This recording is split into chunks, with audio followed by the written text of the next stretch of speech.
So welcome to the show, everyone. Today we have a special episode to end season 5. It's the success stories from Non-Diet Practitioner, volume 3. We skipped cohort 4 of our Non-Diet Mentorship program. So we have people from that cohort and the current cohort 5 here. If you're listening on video, you're seeing them right now. If you're listening on the podcast, you will hear of them very shortly. So we have 5 students, and we're going to answer some of the questions that you guys have submitted for the podcast. But the first thing I want to do is I want to get quiet and let each one of the participants to this session introduce themselves and share what they do. So I'm going to start on the top left, just because she's on the top left of the screen, which is Renee, and then they're each going to take turn and introduce themselves. So go ahead, Renee. Great, thank you. So I'm Renee Bartlett, and I help women who have a chronic illness learn to eat intuitively. And I do that so that they can learn to really trust and honor what their body is telling them, so that they can look after themselves in way more than food and offer a new self-care regime to help manage their symptoms. Thank you, Renee.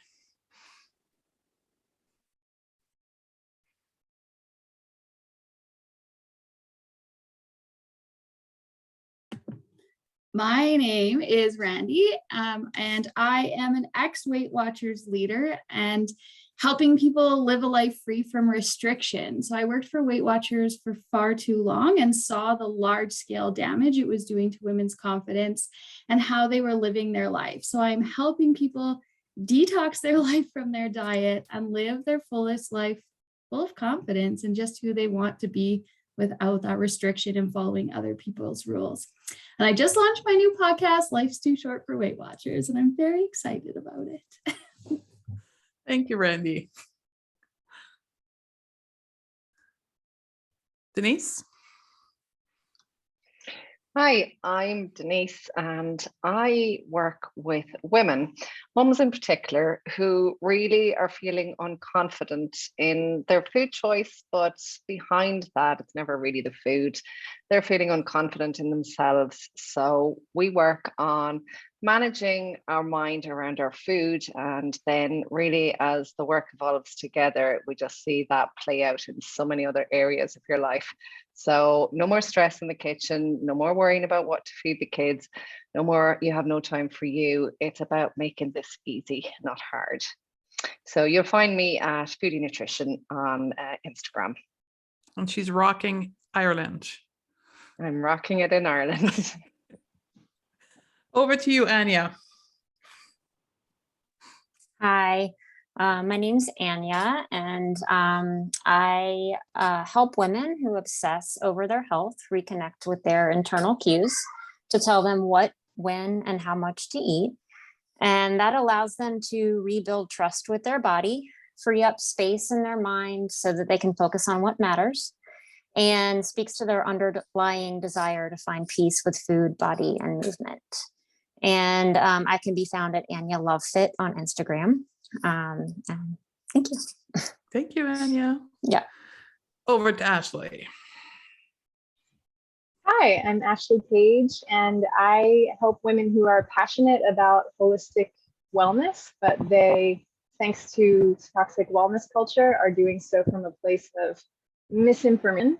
And so I get them to notice how their kind of obsession with health and pursuit of health is at the expense of their mental and emotional health, and bring it back to that full holistic view. That gives them time and energy, and it helps them to feel confident in their bodies and their choices. I'm on Instagram as Ashley Page Coaching, and I just launched my podcast a month and a half ago. It's called Wellness Reimagined. Congratulations. We've got podcasters in the house. You guys know how to do this. So we're going to start with one question that I have, and then we're going to move into listeners' question. But the first question I have is about what makes the Non-Diet Mentorship program different than other health coaching program, which is a focus that we have on thought work, mindset work, coaching work, actually learning how to coach. So I want you to tell the listeners or share with the listener how learning how to coach or learning thought work has impacted you personally and or your business over the last 5 months for the current cohort or 12 months for the prior cohort. Like, how much has that impacted your life? And if you can share a few wins, that would be great. So I'm going to start us in the same session as before, like Renee and then Randy, and then we'll go around the block, the whole group. So Renee, you want to get us started? Yeah, so the thought work has been really incredible in that it's really helped me in this personal discovery and understanding who I am as a person and what it is that I can bring to the table within my business. And I think that's what's really different about this program, because it's not surface level, it's actually going that level deeper, and you're coaching yourself the whole way through. So you're constantly practicing. So I think what that has done is the self-coaching has helped me see who I am, and then therefore creating a program that's so unique to the skill sets and the experience and the person that I am. But then I'm also practicing that so that I can then teach my clients to also do that, because I see how valuable it is to have that own thought work. So I think that's what's been one of the most amazing things in this, is that it's helping in business and personal life, really figuring out who I am and what I can share with the world. Yeah, because you had a complete turnaround in the program. You're going to do one program and all of a sudden your true self came out, like, no, this is what I want to do and I need to do. Yeah, absolutely. And I think having the confidence to do that, because I think I had the idea to do this new program over 12 months ago, but I didn't have the confidence to do it. And then all of a sudden this program and the self-coaching, and then I think understanding that little bit of fear can sometimes mean that maybe I'm in the right direction. I just need to coach myself around it. And I think that's what really ignited in me that this is what I have to do. And I'm so thankful that I've been able to figure that out thanks to this program. Thank you, Renee. Randy. I think my biggest takeaway from doing the thought work is, in diet culture, we're taught to follow rules, and it's step-by-step action items to take. And then going into business world, it was the same thing. And it was like, check off this checklist and all your dreams will come true. And at my core, I don't align with that anymore. And so I really appreciated this new approach to things, new for me approach to things, of learning how to manage my mind and actually like self-coach myself. And just like food, it's not one diet fits all. It's not one business plan fits all. And I think being able to work through our fears and coach ourselves and really like switch our mindsets, it's allowed us to see who we are and how we want to show up in business. And I was so scared to own my past. And like, I just wanted to block that all out and not be part of it. And through thought work and through this mindset shifting, like, vulnerability has become my superpower. And I actually know how to feel a feeling now, which was unheard of before. So the fact that I can lean into things that are uncomfortable and use that as a strength to grow my business has like skyrocketed my business. Yeah, like the whole Weight Watcher, for people who don't know, that she's the Weight Watcher lady who finally owned the fact that she was a Weight Watcher lady. And what did that do to your business? Like, like it was fuel, like just skyrocketed out. I've had, like, numbers don't matter, but I've had reels go viral. I've had people relate to my posts, my content. Like, it just feels like once I saw what I was avoiding and leaned into it, all the stars aligned, and I felt good about what I was doing, and it aligned with who I am as a person. That's a beautiful story. Thank you for sharing. Denise? I think the biggest thing for me is the constant push to do the work on you. So if I'm going to show up in the world and encourage other women to be brave and to take a step that makes them feel afraid, or to find themselves or discover themselves, then I need to do the work on becoming confident in me. So I think I came into this thinking I was super confident, and then it's been a really big win to realize actually that that confidence was kind of surface level. So it's the discovery underneath that of really now just having hit some rocky patches through the program, going, okay, now I know where I want to go. And the world just feels like there's so many opportunities, there's desires, there's dreams popping up everywhere again. And it's probably been in a space with other women who I've met lots of women through your program, and I wish everyone lived in Ireland so I could just pop around the corner and have a cup of tea, because that's the amazing thing, is that I'm on the other side of the world and I feel like you guys are just next door to me. So I don't know, I think it comes from the top down, Stephanie. You're just, that's that warming environment that just allows you to be as women, which I think even from somebody who got stuck in healthism, I'm now like, God, I've spent a couple of weekends away in a camper van. I'm like, God, I don't think about food anymore. And this is so, so wonderful. I'm having so much time for fun. So those are my things. And community, that's what you highlighted. But, you know, our niche non-diet coaching, intuitive eating, body image is so freaking small at this point. It's going to expand and blow up. But right now we're the groundbreaker, the pioneer. And to be in a group that we all have the same mission, that 10x our power, because we're not alone in our little part of the world like you in Ireland, thinking it's you against the world. It's a group of women together. Yeah, it is. Thank And you it for is sharing. the group of women. Yeah. Thank you, Denise. So we'll go over to Ashley.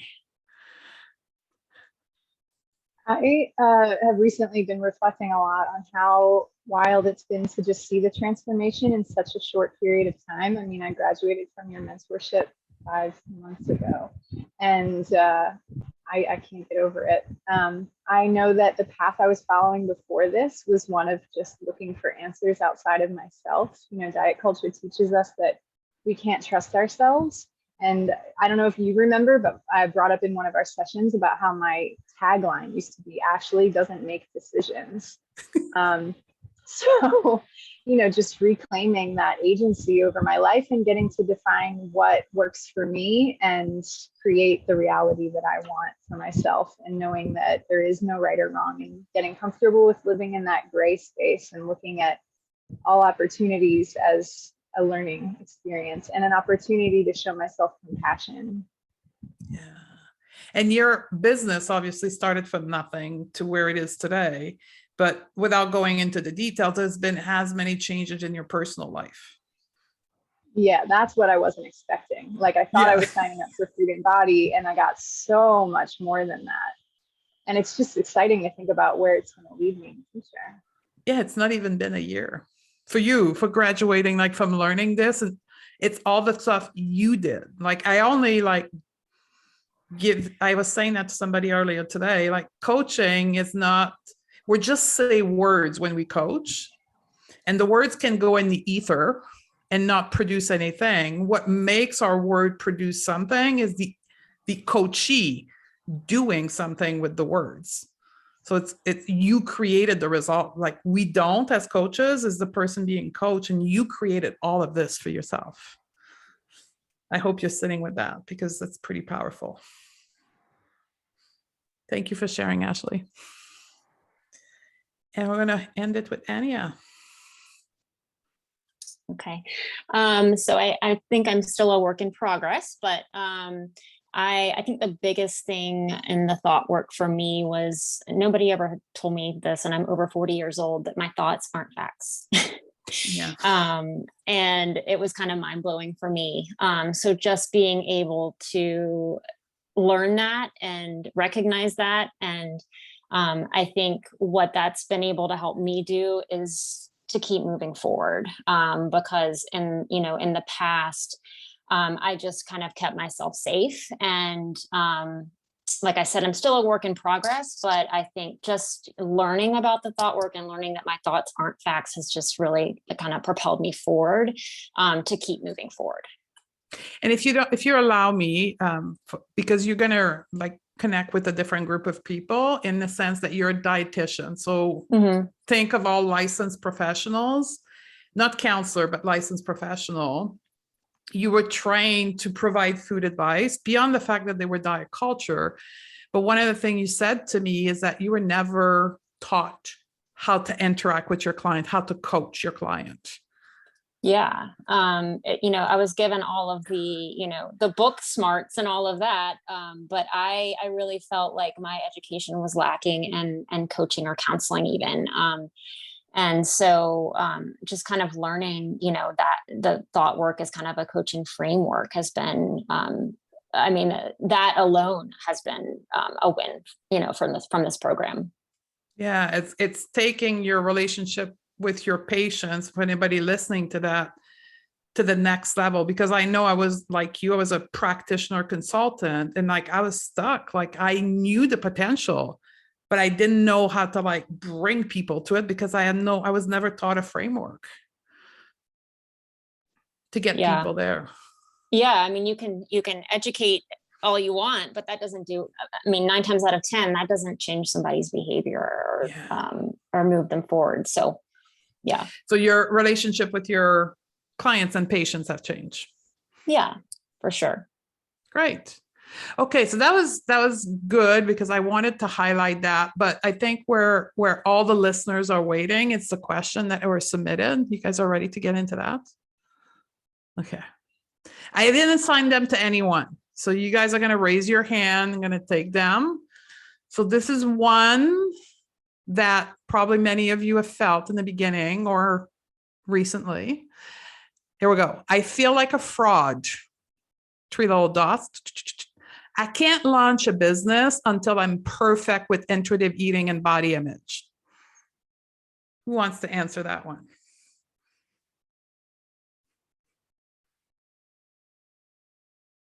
Randy, go for it. Okay, I felt like the biggest fraud ever. And I not necessarily about intuitive eating and body image, but I think it all stems from the same place. I felt like a fraud because I wasn't a dietitian. I didn't have a certificate behind my name.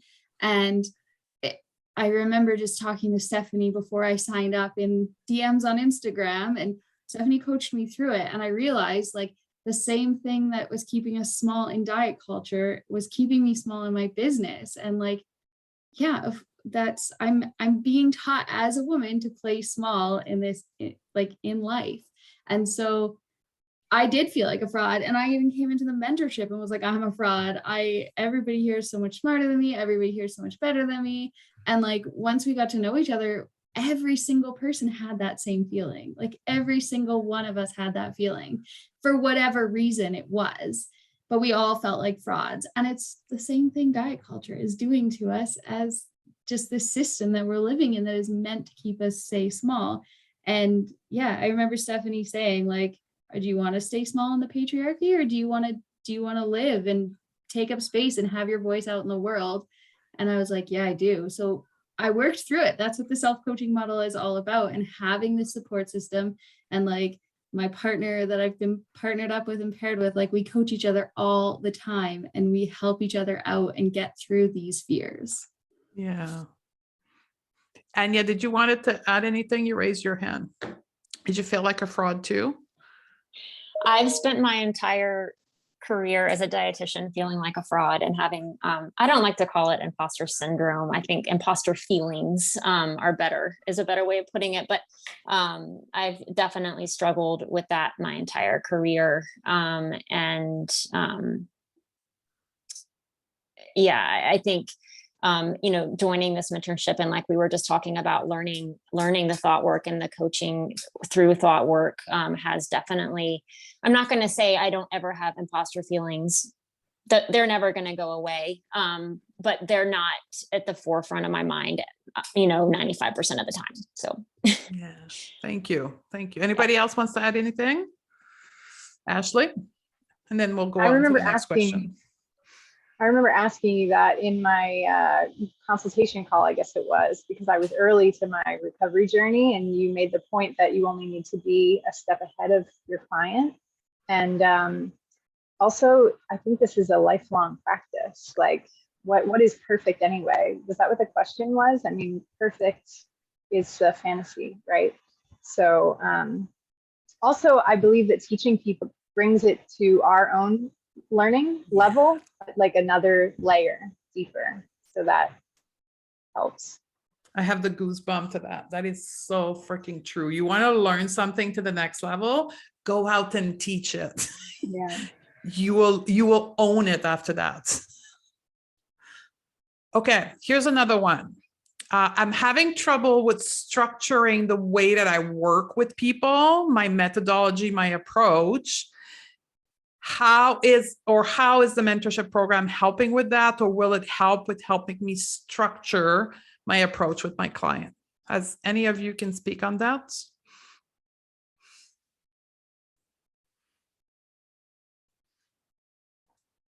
Renee. So the program definitely helps with that, because we're observing the way that you would generally coach, because you're coaching us. We're also the amount of resources that you put together is extensive. We can see the way that you offer your coaching methodology to your clients, and then we see the back end of what that means as a professional. And so it's not like we're copying what you do, but we see it as some kind of context. And then with our own self-coaching and our own development as we go through the program, we can then start to put our own spin on it as we start to practice ourselves. So I've found that that's what's really amazing, is we're seeing it, but then we're also getting to practice it as well. Denise, great answer. Denise, you want to add something? Yeah, I'm hearing Renee's and I'm thinking, yeah, definitely that's been something else. I think what happened to me is that before this, I kept looking to see what everyone else was doing. And suddenly then I've stopped kind of having eyes and wondering, and I'm more looking internally to say, okay, well, how do I want to do it? And the more I work with clients, the more I see what fits for the people that come to me. So it's almost like you teach us from the inside out. It just comes. So you don't need the formula or the piece of paper to say do X, Y, and Z. And that's the whole, like, that's what we do with our work with our clients. We build agency, right? And that the program is structured to build agency in you, agency over your methodology, your business. Is not to tell you what to do, but to build you up so you decide what you need to do. And it's in constant evolution. We don't get married to our program, people. That how many times I say this, like, what you create today will be different from tomorrow and from a year and from 3 years from now. You don't get married to your program. Like, don't make it a big deal. Just get it out there and see what happens. Okay, here's another one. This one's about self-sabotaging. Who relates to that? Oh yeah. I feel like I'm self-sabotaging all the time. I think I have a tendency to make things complicated. How do I resist that? Or should I make things complicated?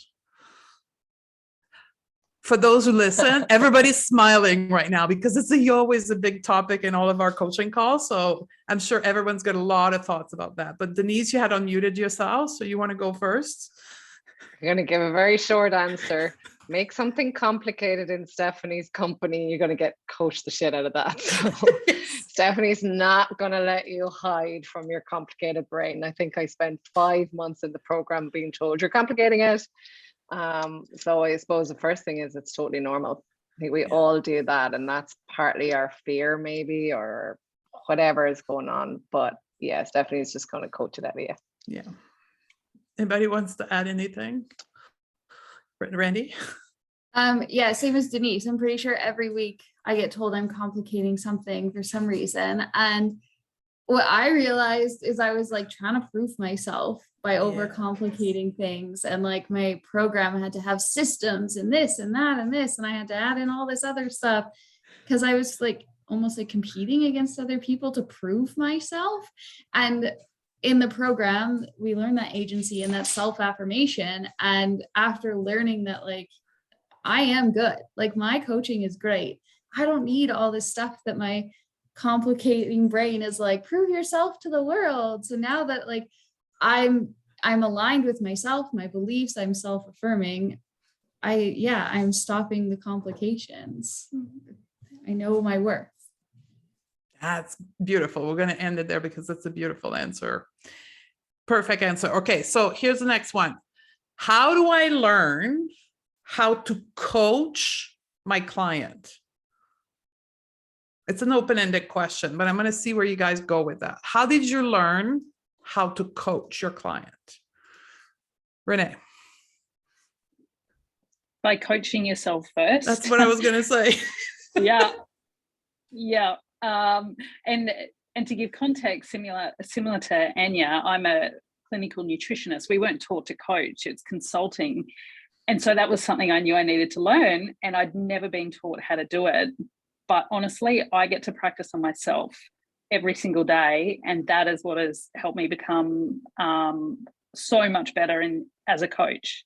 And I love it. It's great. Yeah. Simple answer is coach yourself. Learn how to coach yourself, and then you show up to your client how you show up to yourself. Now, most of us think that coaching ourselves is beating the shit out of ourselves. Who thought that before, right? Thought like I'm going to whip myself into shape, and that's coaching. That's not coaching. Did you raise your hand, Ashley, or you just shook your head? Yeah, you remember I cried every time I got in the beginning because my inner critic was just like judging and criticizing the crap out of me. So, yeah. We have a misunderstanding of coaching. Until you get coached and by a coach, you don't realize what coaching is. Okay, so that was a good answer. How do I attract people that are ready to do the work / not wanting to lose weight? That's a very common question. And if you don't know how to answer it, perhaps think about if you were attracting people that were wanting to lose weight before joining the Non-Diet Mentorship program, and do you track them now? Denise.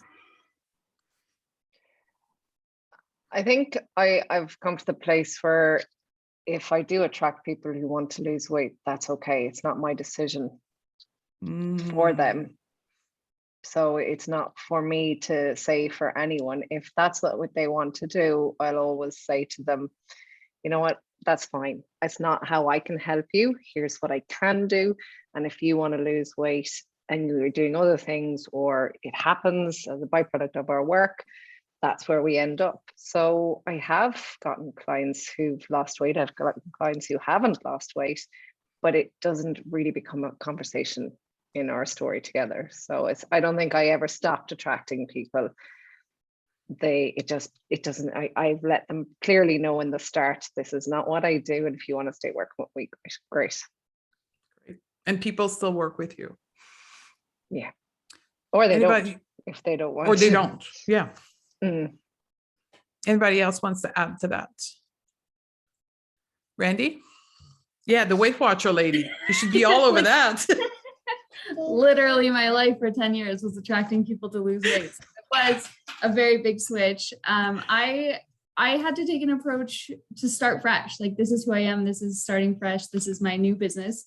And like Denise said, I still attract people that want to lose weight. It's less and less.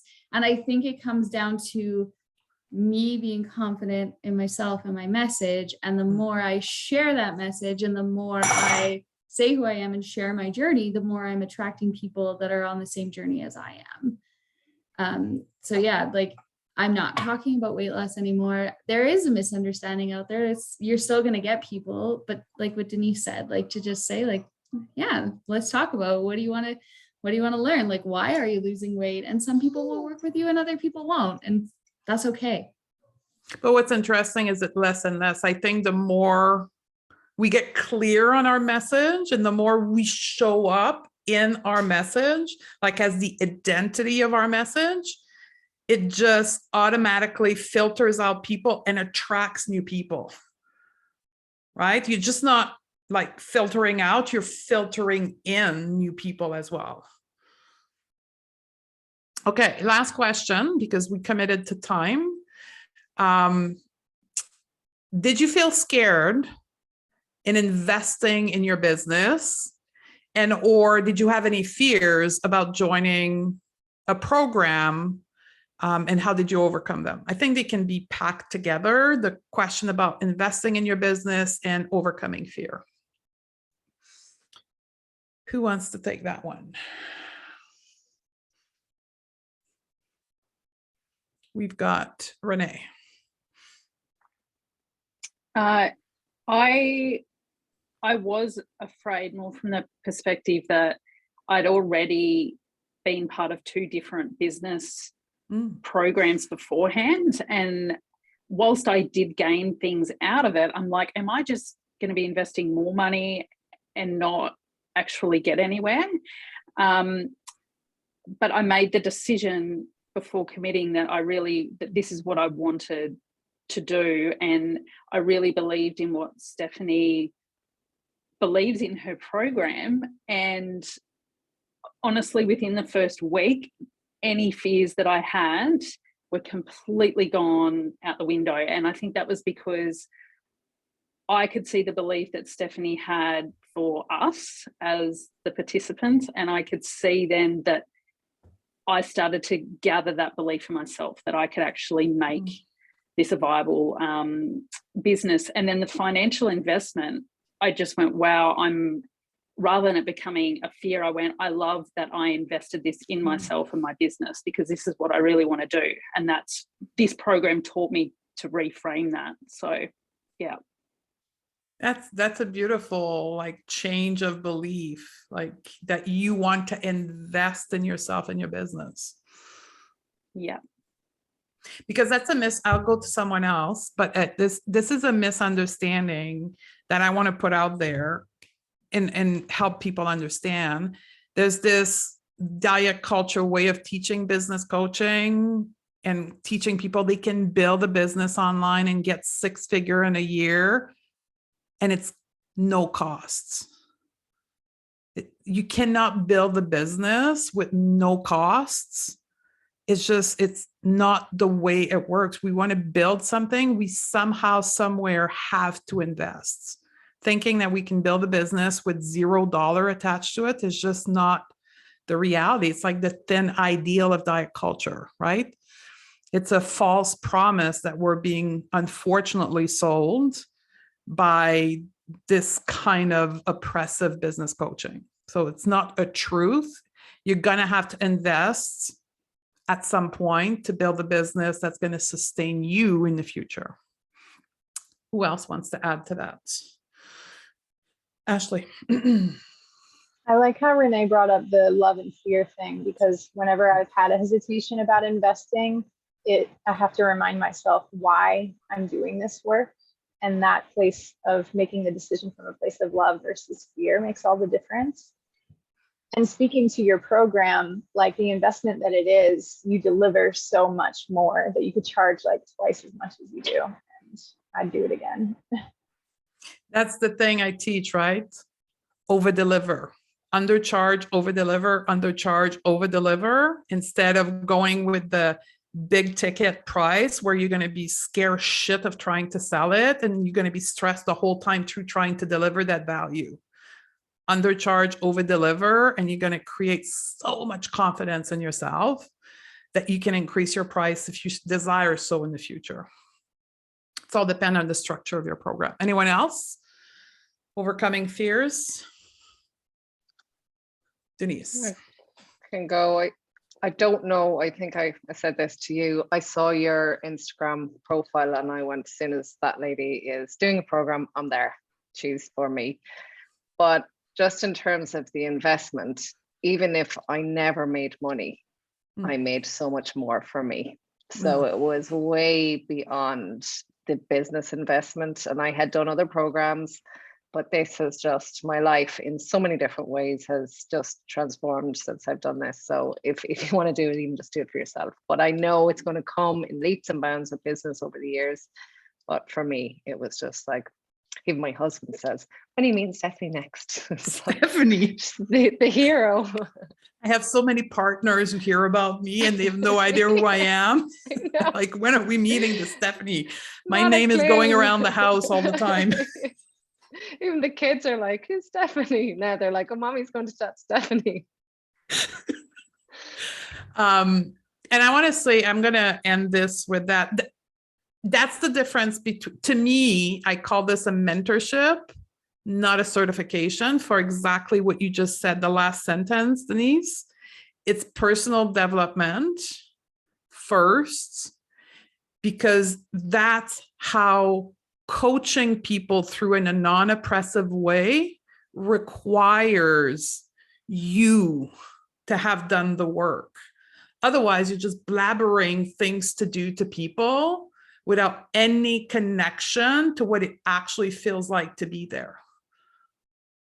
So that's why it's called a mentorship instead of a certification, because it requires you to do the personal work in order for you to build yourself up as a coach. Okay. Anybody wants to add anything before we close up? It's been a pleasure to have you guys here. For some of you, it's your first podcast experience, but for others, it's just you being a podcaster on someone else's podcast. How about that? But it was a pleasure to have you. And for the people listening, hopefully that was helpful and inspiring to you. I'll see you on the next podcast.